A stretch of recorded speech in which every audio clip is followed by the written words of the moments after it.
for joining us. You're watching the news in Africa and the world.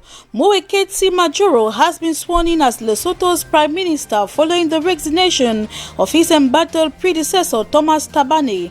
Majoro, who was previously Finance Minister, took the oath at the King's Palace in front of dignitaries. The 59-year-old said his immediate focus is keeping the country safe amid the coronavirus pandemic and addressing poverty and unemployment in the small country surrounded by South Africa. Majoro also expects to bring stability in Lesotho, which has been at unrest over the troubles of his forerunner. Thabane attended Wednesday's swearing-in ceremony at the Royal Palace of King Letsie III, handing his successor a copy of the Constitution to formally signal the transfer of power.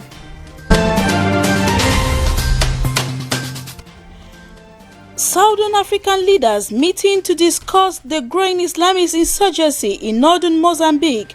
At the day-long meeting in Harare, leaders of Zambia, Botswana, Namibia and Mozambique said they had discussed the COVID-19 pandemic and the security situation in Southern Africa, including Lesotho, where former Prime Minister Thomas Thabane resigned this week after months of pressure over his alleged role in the murder of his ex-wife. But much of the talk centered on Mozambique, where a rebel insurgency has raged in Cabo Delgado province since 2017. Media reports say the situation has worsened in the past month and that the insurgents have killed nearly 10,000 people and displaced tens of thousands more.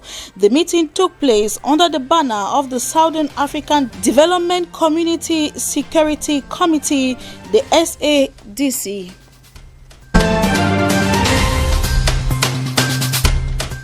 Voting in Burundi's presidential election passed calmly on Wednesday despite agitated political violence, the coronavirus and the opposition accusing the authorities of fraud. Burundians stood in long lines outside the polling stations to elect not just their new president but parliamentarians and local councillors who in turn appoint the members of the Senate. The election is meant to usher in the first democratic transition in 58 years of independence for the impoverished East African nation, in what could be the first competitive presidential election in Burundi since a civil war erupted in 1993. The ruling CNDD-FDD party's candidate, retired General Evariste Ndayishimiye, is running against opposite leader Agathon Rwasa and 5 others.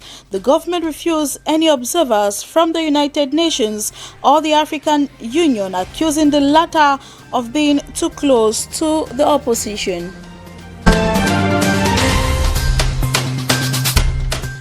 A French bill which confirms the end of the CFA franc was adopted in the Council of Ministers, a text eagerly awaited by the countries of the West African Monetary Union, announced government spokeswoman Sibeth Diaye this Wednesday. The text validates the transformation of CFA franc, which will become the echo by maintaining the fixed parity with the euro, as well as the end of the centralization of the foreign reserves of West African states with the French Treasury, in accordance to the agreement concluded at the end of December between France and the states of the West African Monetary Union. This reform results from the cooperation agreement signed in December 21, 2019 by President Emmanuel Macron and the governments of the Union, which had announced this historic reform of monetary cooperation between France and these African states, leading to the end of the CFA franc. In Spain, Prime Minister Pedro Sanchez won parliamentary backing to extend the lockdown for another 2 weeks, despite opposition from his right-wing opponents and protests against his minority coalition government. It was the 5th time the state of emergency has been renewed, meaning the restrictions will remain in force until June 6, in a measure passed by 177 votes in favor, 162 against, and 11 abstentions.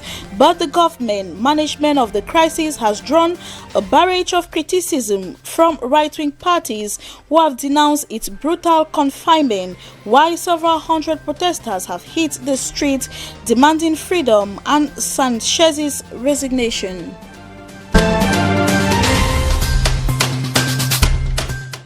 And in the U.S., more than 10,000 residents were evacuating their homes in Michigan after two dams failed following heavy rain and triggered what officials warned would be historic flooding.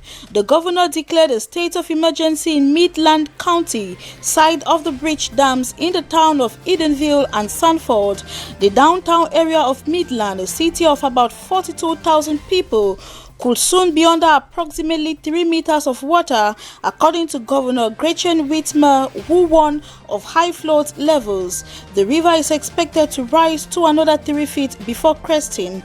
The flooding disaster and the evacuation are being compounded by the coronavirus pandemic, which has forced people to observe social distancing.